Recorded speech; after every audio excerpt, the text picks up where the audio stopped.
बिस्मिल्लाहिर्रहमानिर्रहीम। अस्सलाम वालेकुम जनाब। स्टोरीज़ मैंने 4 शेयर करनी है, बहुत ही अहम तरीन स्टोरीज़ हैं। पॉलिटिकल कैनवस पे एक भौचाल सा आ गया है, एक ख़बरों की भरमार सी हो गई है। और एक स्टोरी ये है कि इंतहाई अफसोसनाक और शर्मनाक है जो मरियम औरंगज़ेब के साथ यूथियों ने बदतमीज़ी की लंदन में, इस पे बात करेंगे। दूसरा बात करेंगे कि इसहाक डार साहब वापस आ रहे हैं और वज़ीर आज़म साहब के साथ ही वापस आ रहे हैं।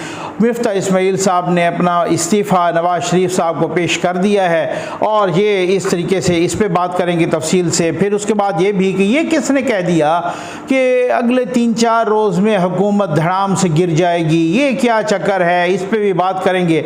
और ये वज़ीर आज़म हाउस का सारा डाटा कोई लीक हो रहा है, कोई डार्क वेब पे कोई वज़रा की गुफ्तगू भी लीक हो गई है। ये सारा ये क्या तमाशा लगा हुआ है। इससे पहले मरियम नवाज़ साहबा से मुतालिक जो है ना, उनके दामाद से मुतालिक शहबाज शरीफ साहब की किसी के साथ ऑडियो, उसका तो खैर ड्राप सीन हो गया, उस पर अगली वीडियो में तफसील से बनाऊंगा। एक मैं बना चुका, यूथिये बड़ी छलांगे लगा रहे थे, लेकिन उसका ऐसे ड्राप सीन हुआ है कि यूथियों को अब मुंह छुपाने की जगह भी नहीं मिलेगी। लेकिन सबसे पहले अल्लाह के करम से और आपकी दुआओं से, आपके तामुन से ZN न्यूज़ का फ्लड रिलीफ ऑपरेशन जारी है। भाई ये बहुत ज़रूरी है। सियासत सारी ज़िंदगी जब तक है ये चलती रहेगी। दुखी इंसानियत की खिदमत करें। ये व्हाट्सएप नंबर डिस्प्ले हो रहा है, इस पर आपने रब्ता करना है। हम आपको बताएंगे वो तरीक़ाकार क्या है कि जिस तरीके से आप कार खैर में शामिल हो सकते हैं। ये बहुत ज़रूरी है। लेकिन अब बात ये है, मैं आपको एक ये सबसे पहले जो मरियम औरंगज़ेब साहबा के साथ हुआ है, इंतहाई अफसोसनाक है, इंतहाई शर्मनाक है। वो एक काफ़ी शॉप पे यार काफ़ी लेने के लिए गई और उनके साथ जिस तरह से यूथियों ने बदतमीज़ी की, यूथनियों ने भी जिस तरह से बदतमीज़ी की। एक बात है, मैं हमेशा ही कहता हूँ कि जी फिर कुछ तहरीक इंसाफ के दोस्त शिकवा भी करते हैं। मैं गैर पार्लिमानी अल्फाज का आदी नहीं हूँ, लेकिन इंतहाई मजबूरी से ये कहना पड़ता है कि अगर कोई बंदा छाबड़ी वाला है या ऑफिसर है या अनपढ़ है, जाहिल है, या जो है ना PhD है, कोई पाकिस्तान के अंदर रहता है या पाकिस्तान से बाहर रहता है, अगर उसके साथ लफ्ज़ यूथिया लगता है ना, बराबर का जाहिल होगा, बराबर का बेशरम होगा। मैं माज़रत के साथ ऐसे वाक़ियात के बाद कहूँगा बराबर का बेगैरत होगा।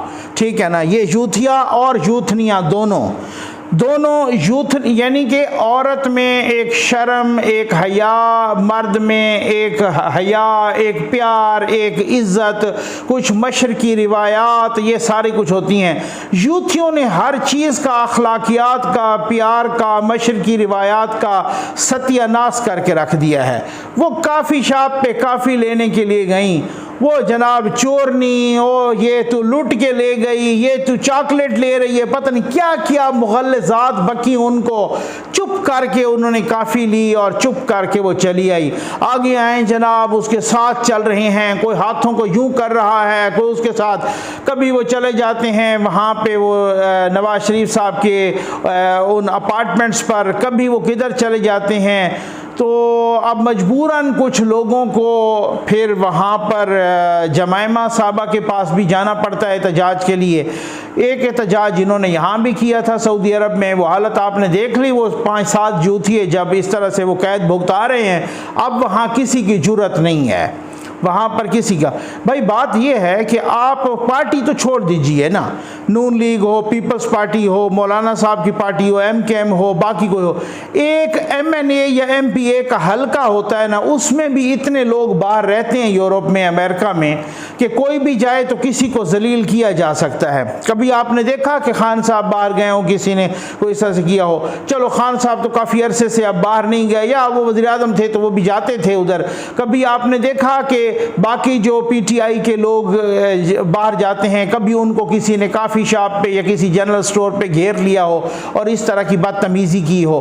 कर सकते हैं, लेकिन नहीं करना चाहते। कुछ तहजीब होती है, कुछ अखलाकियात, घर के अंदर घर के बाहर एक जैसे। ये जो यूथी है ना, ये जो ओवरसीज़ पाकिस्तानी, और वो यूथी है ओवरसीज़ पाकिस्तानी, मैं ओवरसीज़ पाकिस्तानी इसका रोज़ शुक्रिया अदा करता हूँ कि जिस तरीके से वो फ्लड रिलीफ में मदद कर रहे हैं। लेकिन ओवरसीज़ पाकिस्तानी जो यूथिये हैं, आप यकीन कीजिए, मैं पूरे वसूख से कह रहा हूँ, ये मुल्क के दुश्मन हैं, ये मुल्क की रिवायात के दुश्मन हैं, ये मुल्क की अखलाकियात के दुश्मन हैं, ये मुल्क की इकानमी के दुश्मन हैं, ये मुल्क के इदारों के दुश्मन हैं। मैं तो अपील करूंगा मुल्क के इदारों से भी और रियासत से भी कि ये जो ओवरसीज़ पाकिस्तानी जो यूथी हैं ना, इनको पाकिस्तान दुश्मन की कैटेगरी में लाया जाए। इनके तो पासपोर्ट कैंसिल किए जाएं, इनके तो शिनाख्ती कार्ड कैंसिल किए जाएं, इनके तो जो यहाँ रहते हैं ना उनसे पूछगछ होनी चाहिए। ये इस तरह की सितम ज़रीफ़ी कभी आपने देखा कि राहुल गांधी वहाँ पे गया हो, वहाँ पे उसके साथ इस तरह का सलूक हुआ हो? कभी आपने देखा कि यहाँ पर मोदी साहब वहाँ पे गए हों, उनके साथ इस तरह का सलूक हुआ हो? कभी आपने देखा कि इंदिरा गांधी साहबा और उसके बाद वो उनकी राहुल गांधी की वालदा और वो बाकी सारे वो उधर गए हों और उनके साथ इस तरह की सलूक हुआ हो, सोनिया गांधी? कभी आपने ये देखा कि और मुल्कों के लोग गए हों? अब हमने देखा कि खालिदा जिया और हसीना वाजिद में बहुत टसल रही, वो बाहर गई और कभी उनको उनके हामियों ने और उनको उनके हामियों ने ये कभी बिलावल साहब पे पड़ जाते हैं, कभी जनाब मिफ्ता इस्माइल, कभी इसाक डार को, कभी नवाज शरीफ को, कभी जो है ना शहबाज शरीफ को, कभी किसी को आबिद शेर अली को, कभी यहाँ पे मरियम औरंगजेब को। ये किस तरह की बदतमीजी है?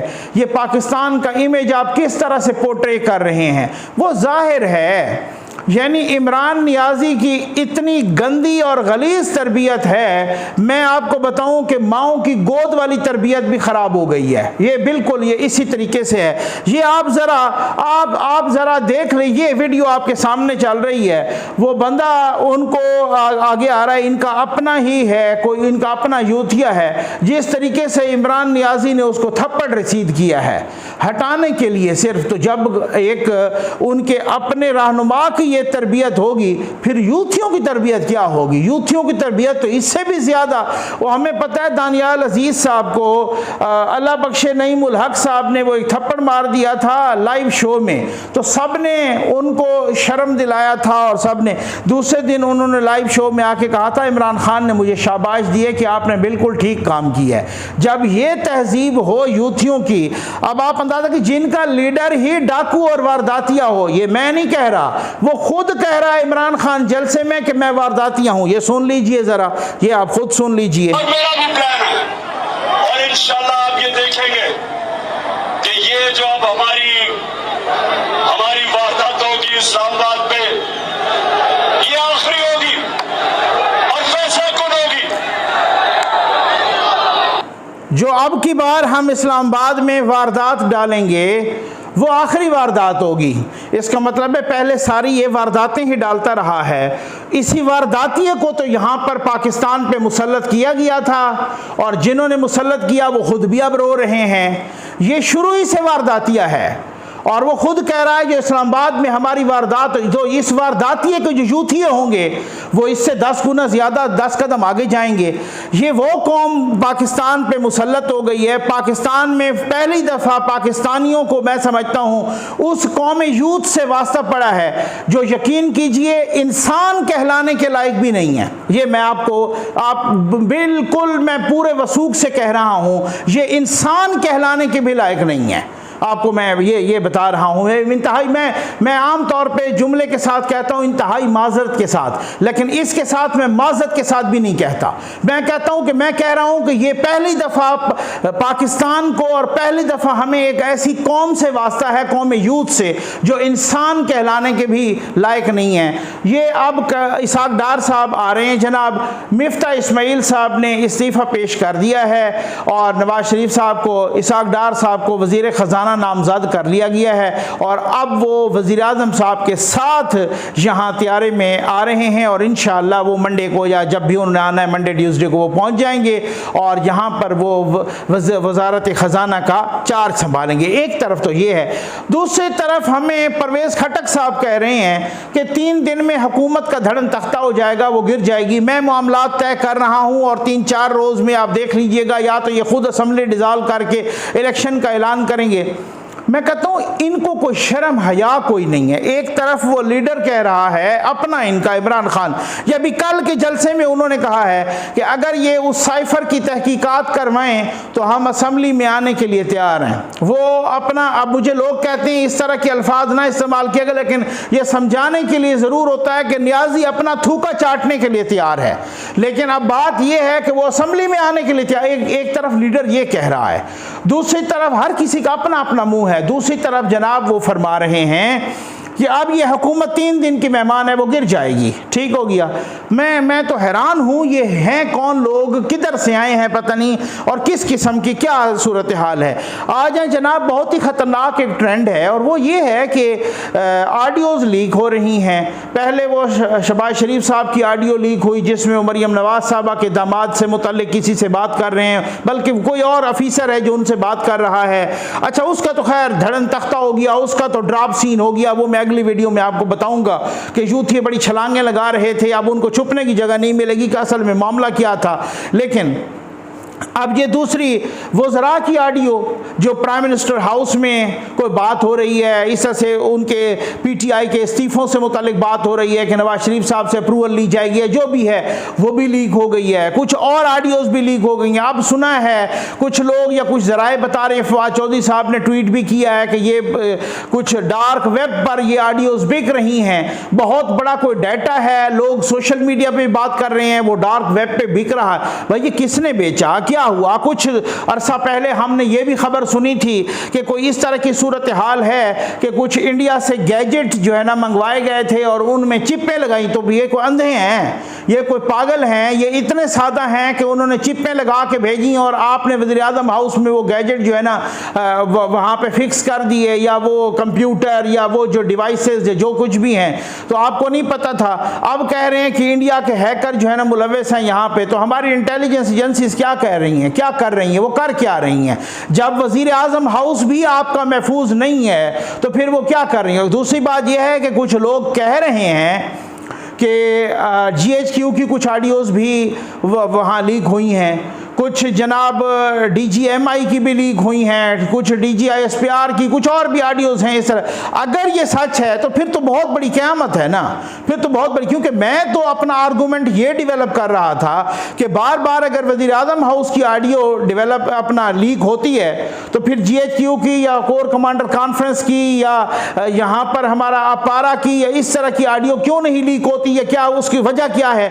अगर उन्होंने बहुत अच्छा सिस्टम वहाँ पर रखा हुआ अपना सिक्योरिटी का, तो इनको भी उसी तरह की सिक्योरिटी करके दें। बात तो ये है। लेकिन अगर खुदा न खास्ता वहां भी लीक हुई है और अब ये कहा जा रहा है कि अब आप देखेंगे कि अगले कुछ रोज में ऑडियो आएंगी।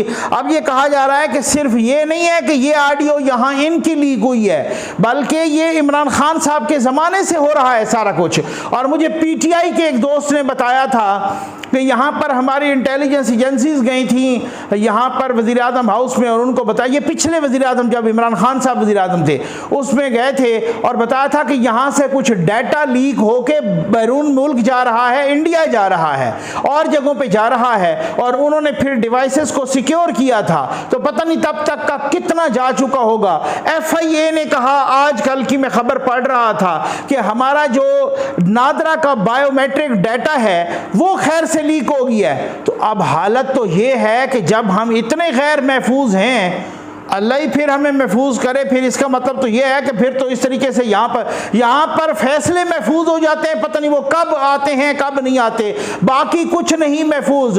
हम तो ये सोच रहे थे ना कि जनाब मोबाइल डाटा, कोई बैंक के कुछ डाटे, कुछ इस तरह के डाटा शाटा, वो फिर ये गैर महफूज होता है ये सब। यहाँ तो ये पता चला कि वज़ीर आज़म हाउस के अंदर बैठे हुए लोग वो भी महफूज नहीं है, उनकी ऑडियो वीडियो भी महफूज नहीं है, उनकी गुफ्तगू भी महफूज नहीं है। तो फिर कौन महफूज है? फिर इस मुल्क में महफूज क्या है? फिर तो इंतहाई शर्मनाक बात है कि इसमें फिर जो ये सिक्योरिटी लैब्स नहीं है तो और क्या है? यहाँ पर जो हमारे साइबर के एक्सपर्ट्स इदारे हैं, यहाँ पर जो हमारे दूसरे इंटेलिजेंस एजेंसीज हैं, वो कर क्या रही हैं? वो क्या उन्होंने सियासत खेलनी है या उन्होंने इन चीज़ों को सिक्योर नहीं करना?